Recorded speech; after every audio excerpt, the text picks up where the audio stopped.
everyone. I hope you're having a wonderful time at our fabulous event. I'm Glenda Green and I'm going to be teaching you a fun Christmas craft.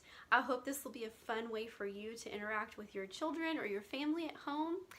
When Bridget asked me to teach a craft, the first thing that came to mind was one of my favorite crafts that I use in my classroom every year, and that's a Christmas stocking.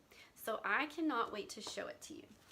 What you're going to need for this craft is a hole punch. You're going to need some scissors.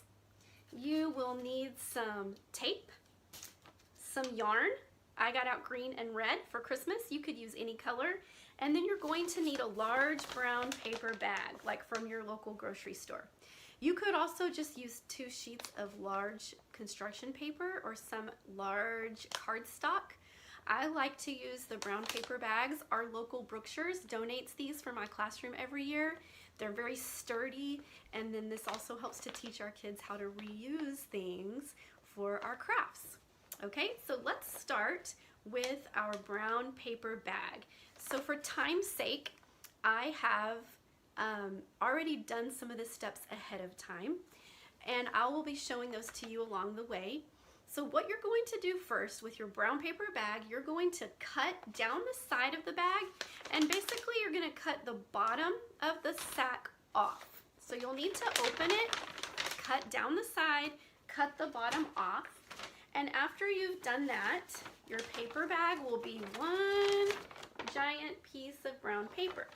You're going to fold that over evenly so that you have a doubled paper bag. All right, if you're using paper or cardstock, again, you're gonna need 2. This is gonna stay doubled the whole time, all right? The next thing you're gonna do is draw a stocking on your brown paper bag. If you have a tracer of a stocking, that would be even better, but you can definitely freehand the stocking, and then you're going to cut it out. All right, here is mine that I prepared ahead of time. So I've cut out a stocking on the brown paper bag, and you'll see it is doubled, so we still have the 2 pieces together. You're gonna keep those together the whole time. I know if you're working with small children, they're gonna be tempted to separate it, but they need to leave it together the whole time because this is gonna be actual working stocking that opens and holds things, okay? All right, after you've cut the stocking out, if you're working with young ones, you're gonna wanna do this, help them with this part. Older kids and adults can probably just go for it, but you're gonna want to even put some dots around the stocking where they're gonna be hole punching evenly around the stocking.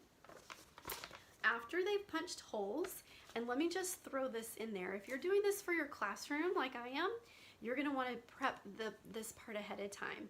I cut the stockings out ahead of time, I draw the dots on them ahead of time, and I go ahead and tie my yarn on ahead of time.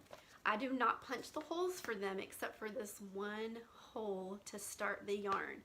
So one of the reasons I use this in my classroom is it is really great fine motor skills for them to punch those holes. It takes a lot of muscle work for the little ones, and it's a really great way to teach them to follow directions too, as well as just to have fun. Okay, so we have our stocking, we have drawn our dots, we have tied our string, and let me stop here too and tell you how much string you're going to need. So there's 2 stitches that you can use on the stitching. They're going to lace it like they're sewing. If they are doing a whip stitch, which I'll just go ahead and show you on the finished product, is a little bit fancier stitch like this, that's my favorite, you're gonna need about 3 yards of yarn. If you're gonna do a traditional over and under stitch, you'll need about 2 yards of yarn. So I don't even measure my yarn. I just take my yarn and I measure with an arm's length. So I'll just measure 1 yard, 2 yards, 3 yards if you're doing that whip stitch, right? All right, once you have the string tied on, if you have older kids or you're doing this at home and you trust them with a needle, you definitely can use a big yarn needle. I don't use that in my classroom. I put a little piece of tape on the end of the yarn to make it kind of like a shoestring so that they can easily lace up the stocking without messing up the yarn, right? Okay, so after they've laced it up, oh, also notice that when I tied the yarn on to begin with, I tied it on the toe end of the stocking at the top. because after we've laced it up and gone all the way around the stocking, we will end on the heel side where you can make your loop. And I tie the loop here, and in the classroom on Christmas party day, we don't bring backpacks, we hang our stockings on a hook, and this is used at our party. We actually bring small stocking stuffers for all of our friends and drop them inside for a fun little gift to take home. So after your stocking is laced up, you can decorate it. I write my students' name on it because that's what they're hanging to do those stocking stuffers. Some years I have done white cotton balls across the top to just make it look a little bit more like a stocking. You could use stickers, paints, markers, anything you wanted to decorate the stocking and make it unique for you. All right, I hope this was a fun craft. I hope this is something you can enjoy with your family, your kids. Maybe cousins could get to do this. Maybe you're a teacher watching and you could even do this in your classroom as well. I hope it blesses you. I hope you have a wonderful time at our fabulous event and a wonderful